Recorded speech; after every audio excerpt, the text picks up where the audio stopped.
Hey everyone, welcome back to my You Have 1 Hour series. Here, I give games an hour to impress me, and based on that, I decide if they're worth more of my time. Today, I'm diving into Still Wakes the Deep. Throughout this playthrough though, I will cut back to the game audio so you could hear the Scottish accents from the different characters. I think they did a very good job with the voice acting in this game. The story follows an electrician who is trapped on a damaged oil drilling platform in the North Sea, having no way to escape while being pursued by mysterious monsters under harsh weather conditions. We are done for good. I love you. Still Wakes the Deep is a psychological horror video game played from a first-person perspective. The game is set in December 1975 on an oil rig named BRD in the North Sea. In the game, the player assumes control of a Glaswegian electrician named Cameron Kaz McCleary, who must navigate through the oil rig following a catastrophic event, looking for a way to escape while surviving the harsh weather and evading the pursuit of creatures. The player can run, jump, and climb ladders. However, the game does not have a combat system, and players have to rely on stealth and solving light environmental puzzles to progress. How you doing, boys?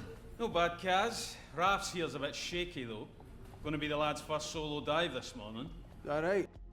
In the beginning of the game, you do meet many of the other crewmates on this rig. One of the crewmates that helped you get on this rig is Roy, the chef/cook.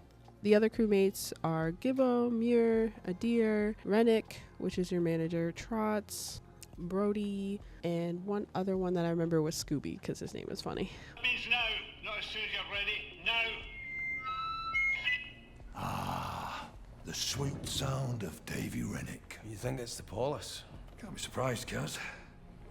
As someone who appreciates horror games, but usually from the sidelines, watching creators like Corey X Kenshin and the Scary Game Squad, I decided to give this one a shot, and I had my support system ready in case it got too intense for me.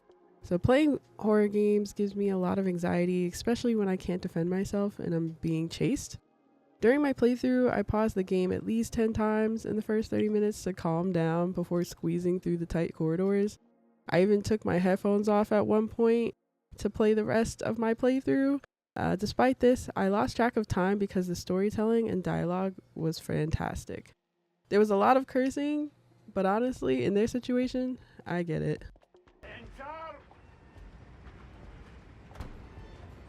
Ah, Mr. McCleary. Overall impressions, I thought this was a great game. I definitely enjoyed the voice acting and the story building, especially given the short time frame. As a gamer who prefers watching horror games over playing them, I'd rate this about a 7 out of 10. I plan to finish it later this month with only about maybe 3 to 4 hours left if I don't pause every time I get anxious. The gameplay was easy to navigate through the protagonist's slow jog, which they called a run. I wish there were more puzzles, but the game did well without overcomplicating things. I'm glad I played it and experienced the dark world Kaz lives in. Don't get used to me playing horror games on my channel. This took a lot of strength to get through. After editing, I noticed the game doesn't seem as scary, but the sound design and characters' slow movements definitely ramped up the intensity during active situations.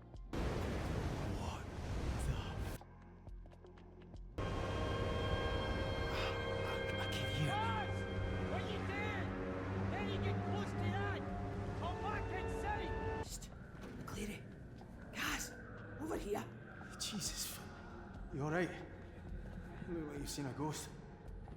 Throughout the gameplay, you're running around with Kaz trying to find different ways to get you and your crewmates off this rig and into safety. Stay away.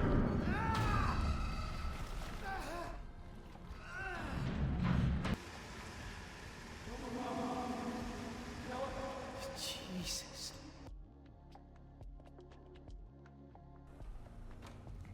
Bloody hellfire.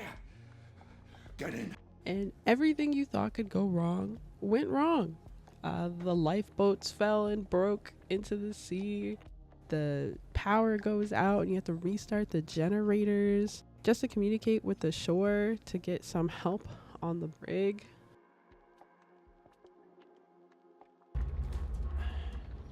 Jesus.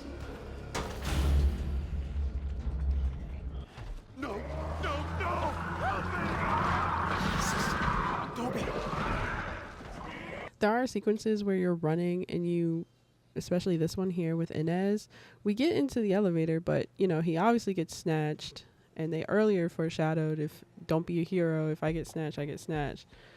And we're going up this elevator, but it's still open at the top. He would have grabbed us anyway because of how much noise we made, but you know, that's neither here or there. And then in this moment, our boss told us to get to the top so we can all fly away on the helicopter, and decides to leave without us because he got too freaking scared. And somehow, I don't know what they saw out there. I don't know what happened out there. They don't explain it in my gameplay, but that helicopter came back. Come on! Come back! Hey!